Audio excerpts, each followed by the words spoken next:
I'm gonna start this off with a poem called Why I Turned to Arsenic. It's just those little things, those insignificant, minuscule things that make me want to hit you in the back of the head with the cricket bat. Maybe it's the big things too, those big, fat, stinking things that you do that make me want to punch you in the nose until it's flat. You drive me up the wall. I sit there and absorb it all. My stomach tightens to a ball. The bile rises in my throat. My tendencies turn murderous. No clemency for the verminous. You ought to be taken out behind the sheds and choked.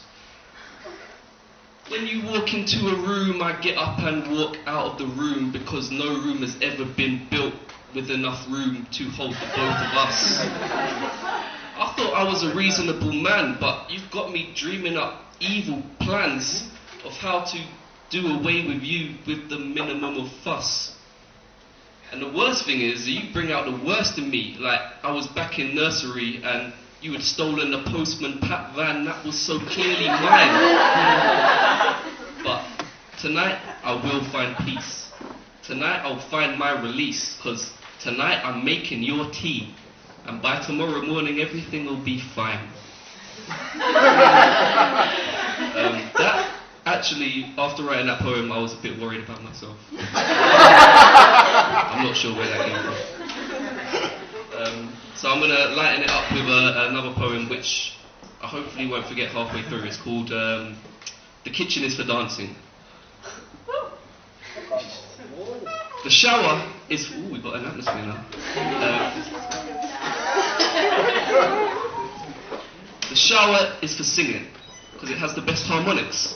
And when the water's running, it will drown out all the sonics. So you can belt out the classics in a voice loud and dramatic without rousing the Philistines or stirring up a panic. The living room's for dozing, where the outside world is frozen, but you're toasty, warm and cozy with your eyes just on the point of closing. The living room's for snoozing with the telly low and soothing. And it really is too much to take to contemplate one's moving. The attic is for stashing all those objects once in fashion, former objects of your passion that now lie sadly defunct, piled up like buried treasure to be kept safe for forever, never, never, never to be discarded as junk. The garden's for exploring, though the prospect might seem daunting.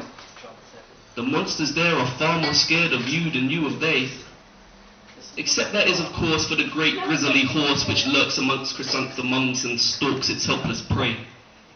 A bedroom is for rapping, and a bedroom is for snacking, and a bedroom is for fiddling and twiddling your thumbs. A bedroom's for cogitating, a bedroom's for entertaining, a bedroom's for masturbating, and sometimes all three at once. But a kitchen is for dancing, when the radio is blasting and the potatoes are baking and you're waiting, and you're waiting, and your mouth starts salivating because something smells amazing, and you're jumping up and down so fast you're practically raving, and the pasta's boiling over and there's bacon in the toaster, and you're holding up your hands like riding on a roller coaster, and you're twisting and you're twirling in the kitchen with the curtains closed so no one can look in and grin and point their evil smirks, and your fingertips are snapping and your toes are tap, tap, tapping, and it doesn't stop till you look up and realise tea is burnt.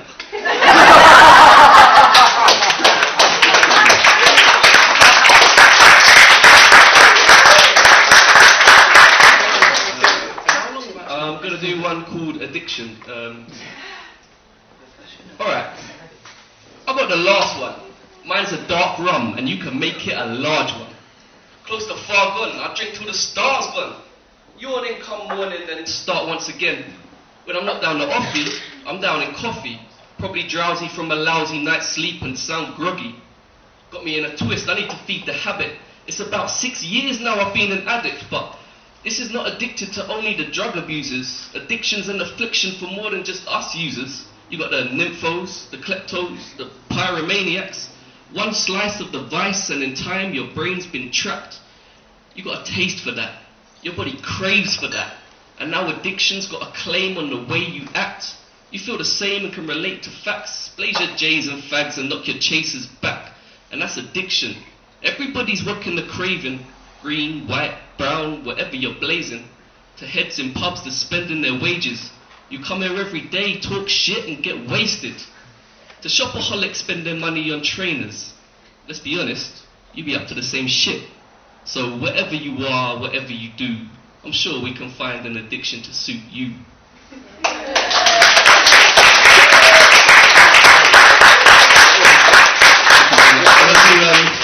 A last one called They Drive Nice Cars, Don't They?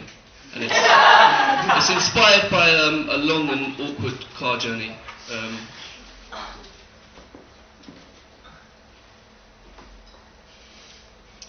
Yeah, I can remember it now, it's good. She don't like Asians. It's not that she's a racist. She's got nothing against them, she just don't associate with those Asians. She don't hate them, she just don't particularly like them. She says, it's different in London, where they're all integrated. Up here, they keep to their own and we leave them alone, but that ain't enough for them. They have to go out causing trouble, a rabble, reducing once proud towns to rubble. Like, Bradford's gone to shit, and her hometown could be next, and she looks genuinely scared, like she doesn't know what to expect. Like, she'll wake up one day, take a step outside the door and see 5,000 Asians armed and ready for war. She says they write graffiti on the bus stops in Asian, saying, all white girls are whores, and I'm thinking, even if that's true, I'm guessing you don't speak Asian. So I don't really know how you can be so sure that that is what it says. They drive nice cars, don't they, those Asians? And I'm just waiting for her to say Paki. But she's a well-brought-up girl and she knows my feelings on the subject, so she keeps that ever-present distaste buried in the subtext and dances round the point so I can never pin her down. And whenever I call her out, she just looks at me and frowns and says, I'm not a racist. I've got nothing against them. I just don't associate with those Asians. Thank you very much. That's it for me.